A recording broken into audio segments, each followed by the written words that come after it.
Les Turcs, pas seulement leur président, ont un vrai sentiment d'injustice sur la répartition des richesses en Méditerranée. Ça explique en très grande partie la montée des tensions militaires ces derniers mois avec la Grèce et aussi la France. Ankara s'estime légitime en réclamant sa part du gâteau.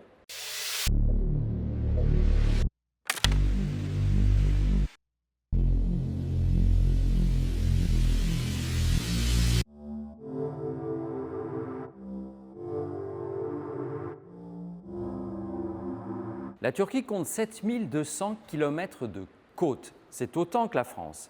Et la moitié de ce total côtier se trouve sur la Méditerranée. La Turquie, c'est la voisine par la Méditerranée de Chypre, de la Syrie, du Liban, d'Israël, de l'Égypte, de la Libye. Par exemple, la Libye, où la Turquie intervient militairement, n'est qu'à 600 km des côtes turques, à peu près la distance Paris-Bordeaux, c'est la porte à côté. La Turquie est donc sur le papier le plus grand pays de Méditerranée orientale avec accès à la mer.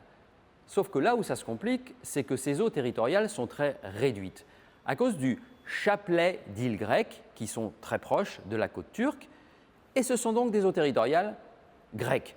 L'exemple type, c'est le petit îlot, le petit caillou de Castellorizo, 9 km² seulement, c'est à 550 km d'Athènes, à 2 km des côtes turques. Ce sont des eaux grecques. Donc évidemment, la Turquie voit dans tout ça une aberration géographique.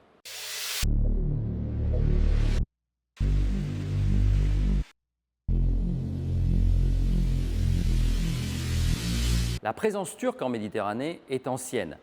Au XVIe et au XVIIe siècle, c'est l'Empire ottoman, c'est notamment le règne de Soliman le Magnifique. Et alors, à ce moment-là, l'Empire ottoman s'étend non seulement vers l'Europe centrale, mais aussi vers tout l'Est et tout le sud de la Méditerranée. Par exemple, en Libye, il y a donc une sorte d'antériorité de la présence turque. L'histoire des îlots grecs est assez différente et plus compliquée.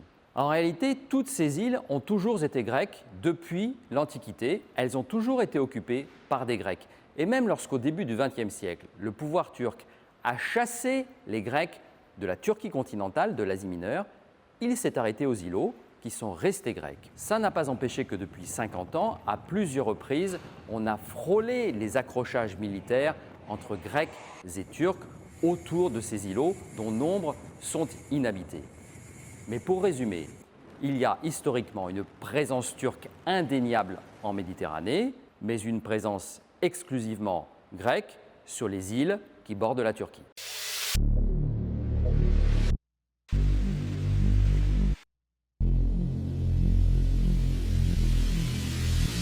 Commençons par la psychologie du président Erdogan.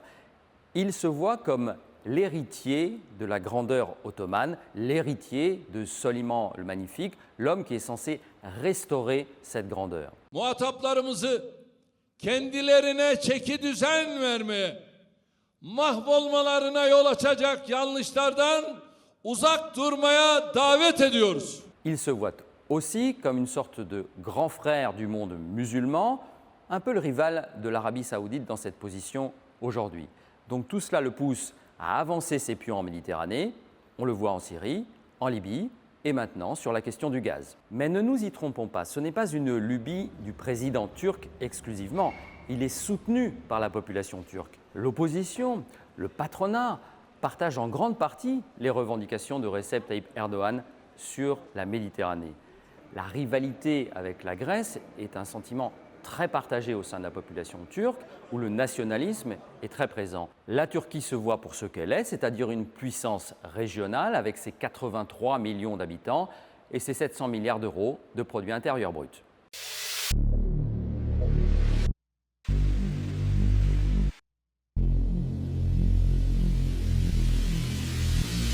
C'est dans ce contexte que s'est produit le fait nouveau, la découverte d'énormes ressources de champs de gaz sous-marins en Méditerranée orientale, une première fois il y a 10 ans, puis à nouveau il y a 5 ans. On parle de réserves évaluées à 6 000 milliards de mètres cubes, c'est colossal, ça place cette zone dans le même ordre d'idées que l'Iran ou le Qatar, qui sont de très grands producteurs de gaz. Donc évidemment, tout le monde s'est précipité. D'abord les Israéliens, puis ensuite les Égyptiens en partenariat avec la compagnie italienne Eni, puis les Chypriotes, puis les Grecs, Tout le monde a passé des accords. Et donc la Turquie, assez logiquement, s'est réveillée à son tour et elle a passé un accord direct avec la Libye, qui se trouve donc à 600 km de ses côtes, sauf que du coup, on a des revendications contradictoires sur des zones qui sont similaires. S'y ajoute le fait que la Turquie recherche son indépendance énergétique. Elle est aujourd'hui très dépendante du gaz russe, 45 milliards de mètres cubes importés chaque année, c'est un énorme fardeau financier. Et pour compliquer encore l'affaire, la Turquie avait fait auparavant un autre pari, devenir l'interface entre le gaz venant de Russie et du Caucase et l'Europe, grâce au gazoduc Turkstream. La découverte des champs de gaz en Méditerranée orientale change complètement la donne et risque de marginaliser le poids espéré de ce fameux gazoduc pour la Turquie qui se dit « j'ai peut-être misé sur le mauvais cheval ».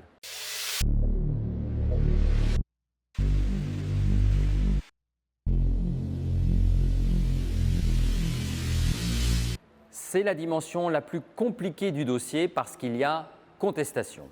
Il s'agit en premier point de délimiter le plateau continental et les zones économiques exclusives, en particulier de la Grèce et de la Turquie. En l'état, plusieurs traités donnent raison à la Grèce sur la délimitation des eaux maritimes grecques qui vont donc quasiment jusqu'à la côte turque.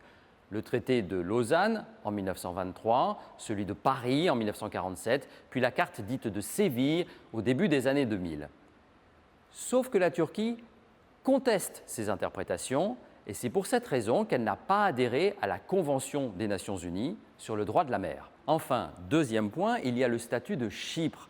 Cette île qui est située au sud de la Turquie, tout près des fameuses réserves gazières. Et là aussi, il y a contestation juridique.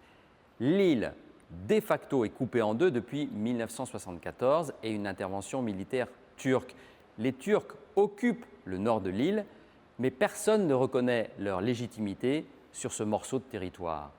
Donc, la République de Chypre du Sud se sent toute légitimité pour passer des accords gaziers avec ses voisins, l'Égypte, la Grèce. Et de l'autre côté, la Turquie se ressent comme le dindon de la farce. Pour toutes ces raisons, il est donc inévitable que les Turcs regardent ce partage actuel des eaux de la Méditerranée comme injuste.